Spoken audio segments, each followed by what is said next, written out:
Bienvenue sur le podcast de Fleur à Cœur, un espace où je vous emmène avec moi à la rencontre du monde végétal, qui quant à lui m'a invité à me reconnecter à la force de l'instant présent et à éveiller mes sens afin de découvrir son langage.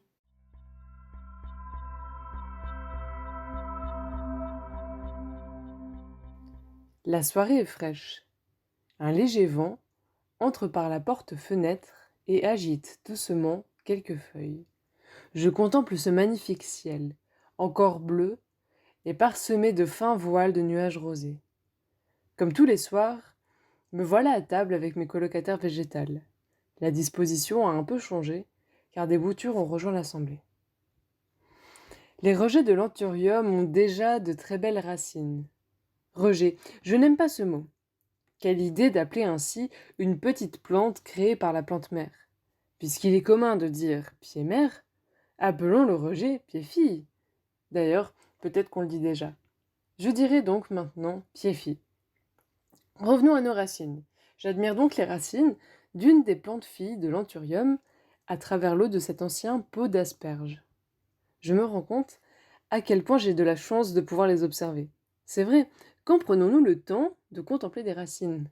Quasiment jamais, car elles sont soit camouflées dans la fraîcheur de la terre, soit dans l'étroitesse d'un pot. De les voir ainsi, me viennent les mots suivants. La forme de l'eau. Alors oui, c'est le titre d'un film de Guillermo del Toro, mais ce n'est pas la première pensée qui effleure mon esprit. J'entends ces mots littéralement. Quelle forme compose l'eau? Ou plutôt, l'eau a-t-elle une forme? En quelque sorte, je crois que oui. À l'état liquide, elle prend la forme de son récipient. Elle peut avoir la forme d'une goutte quand elle est pluie. Ou quand par superhydrophobie ou effet lotus, elle s'arrête puis roule sur une feuille. Mais elle n'a presque plus de forme pour nos yeux lorsqu'en de fines petites gouttelettes, elle devient vapeur, brume ou brouillard. Puis, elle a une infinité de formes quand elle se solidifie. Des cristaux, des blocs, des vagues givrées, des stalactites ou des flocons. L'eau parfois si insignifiante quand elle est une goutte et parfois impressionnante quand elle est un océan ou un iceberg. Bon, insignifiante une goutte d'eau, c'est relatif. Elle est insignifiante si elle se pose toute seule sur une plante du jardin. Mais puissante et remarquable si on pense à comment font bon ménage une goutte d'eau et un câble électrique un petit peu usé.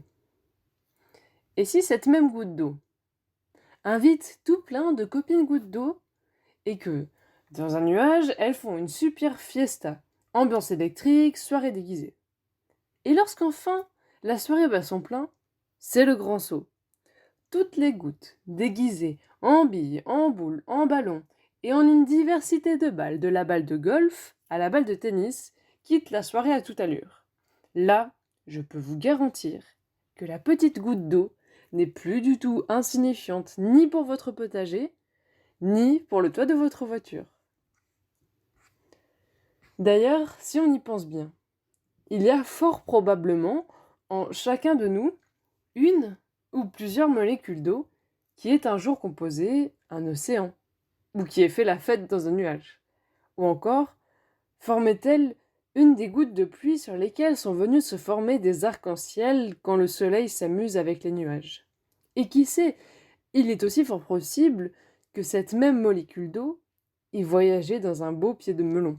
Peut-être même que cette molécule d'eau composait la première goutte d'eau qui ait permis la germination de cette petite graine de melon. Se représenter tout ce que peut être une molécule d'eau me refait penser à cette conscience du tout petit qui permet de connaître le plus grand. Maintenant, reprenons notre goutte d'eau. Pensons à ce qui peut modifier son état d'être. Il y a certes les différentes températures qui vont lui permettre d'être eau, glace ou vapeur. Et si l'eau pouvait être influencée par quelque chose de beaucoup plus subtil que la température, par quelque chose que vous ne pouvez pas mesurer? Ce quelque chose, ce sont nos pensées, nos intentions, nos vibrations, ainsi que les vibrations d'un lieu ou d'un objet. C'est ce qui a été montré par les expériences de Masaru Emoto, qui a pu observer la formation de flocons, accompagnés soit de prières, soit d'insultes. Il en est ressorti que les flocons qui s'étaient formés aux côtés des prières avaient des formes très harmonieuses, contrairement aux autres. Ces travaux ont été autant admirés que critiqués. Mais pour ma part, j'y crois, car ces expériences résonnent dans mon cœur. Si pour le moment, vous avez de la peine à ressentir avec votre cœur, je vous invite à tester la démarche suivante. C'est la méthode que j'utilisais il y a de ça pas si longtemps quand j'éprouvais encore de la difficulté à écouter comment mon cœur vibrait. Pour ce faire, je vous propose de faire l'hypothèse que cela puisse être vrai, que les pensées, les mots auraient une influence sur la forme de l'eau. Si cela est faux, c'est génial, car vous venez de vivre une expérience amusante et vous avez pu vous entraîner à formuler des pensées bienveillantes. Et si cela est vrai, c'est génial aussi, car vous venez de découvrir une clé extraordinaire de votre bien-être et du bien-être de toute vie autour de vous. Imaginez si par une pensée lumineuse, bienveillante, je peux modifier la qualité de l'eau et venir encoder en elle un message précis, par exemple un message de guérison. Et que lorsque je bois cette eau, mon corps bénéficie de la douceur de ce message et me guide vers un mieux-être.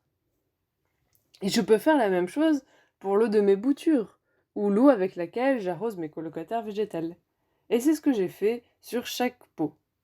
J'ai écrit avec tout mon cœur et en m'adressant à chacune des boutures. Je vous aime. Vous êtes importante et précieuse. Tu es splendide. Vous êtes lumière. Vous êtes magnifique. Vous êtes chérie.